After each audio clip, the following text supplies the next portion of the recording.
All right, guys. This is these are the notes for Friday today while I'm gone. Um, Trying to find out where we left off. Here we go. So we've been talking about marriage and how marriage is a contract that is enforceable by law. We talked yesterday about the government's role, and we looked at the importance of June 26, 2015. Explained how contract or marriage is a contract.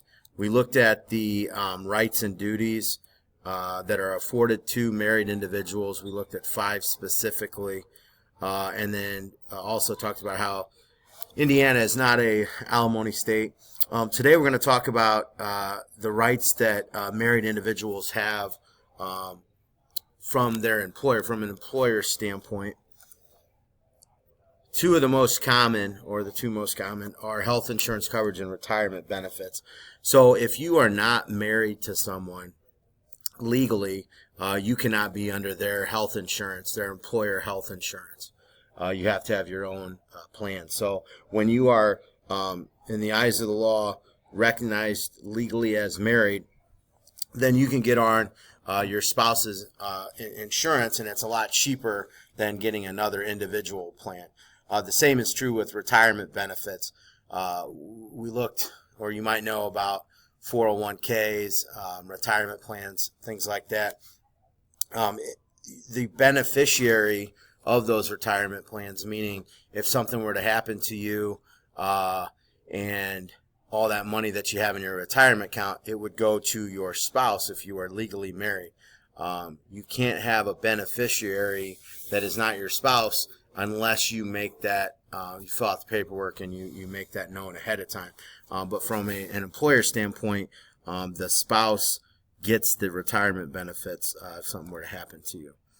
Now we're going to talk about premarital agreements. We brought this up a little bit yesterday when we talked about one of the rights afforded to you as a married individual. Another name for a premarital agreement, the most common that we've heard, or that you might have heard, is a prenup. And this is basically another contract that's written up that describes or outlines what's going to happen with the assets and the property if for some reason the marriage ends. Okay, if the marriage, if you get a divorce or whatever. It has to be in writing, and it has to be signed by both parties. This is one of those agreements that we looked at last chapter that talked about the statute of frauds. This is one of those contracts that will not be enforced if it was a verbal contract. It has to be in writing, and it has to be signed by both parties. In the contract, in the prenup, it usually just discusses what's going to be what's owned by each party before the marriage has actually happened. Okay, so before the marriage license is signed, before the ceremony, everything is outlined in the prenup, saying, here is what I have, here is what I have. These items are going to go back to me, or this amount of money is going to go back to me in an event of a prenup. Okay, and it seems kind of, I don't know what the word is, setting yourself up for failure, I guess. But it's sometimes, I mean, it can be a smart decision, because you never know what's going to happen. A lot of people get offended by the idea of a prenup, but one of the things, this is from an attorney's website,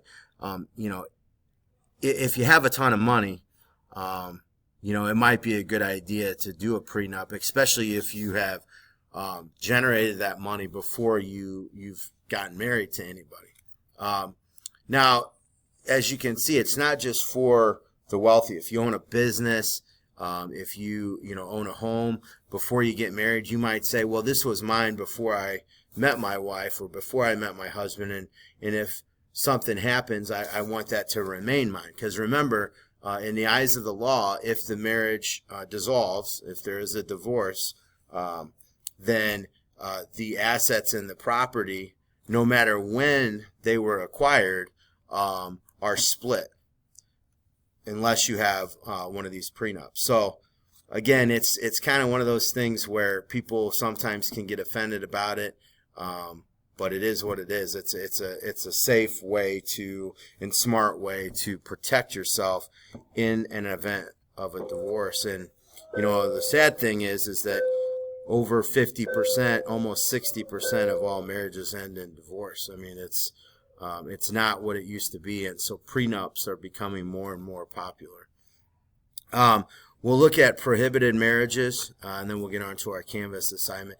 If you remember, way back in the beginning of the chapter, I talked about how each state can decide who can and can't get married. Now, they in June 26, 2015, the Supreme Court ruled that states cannot deny marriage based on sexual orientation, but what they can still do is deny or prohibit marriage based on other things. Okay, some of those things are you can't marry someone that you're related to. Now, I know you guys are probably laughing right now. Why would anybody do that?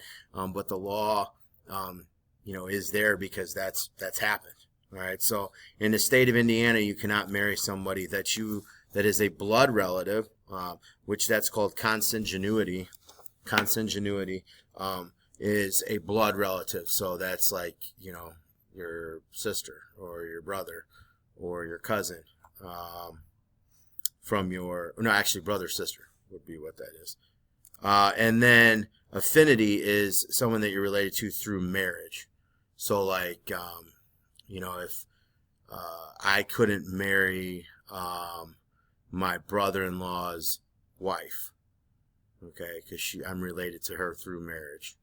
Okay, so again, the two, consanguinity, blood relative, affinity is a relative through marriage. The state of Indiana says that you cannot marry those that you are related to. Now, we're not going to do this right now, but if you want more information about this kind of stuff, if you Google Indiana Code Title 31 and then just type in Article 11. So if you Google Indiana Code Title 31, Article 11, that entire code, Title 31, deals with family law and juvenile law. Article 11 talks specifically of marriage. There's several chapters in it. In fact, I'll just show you here.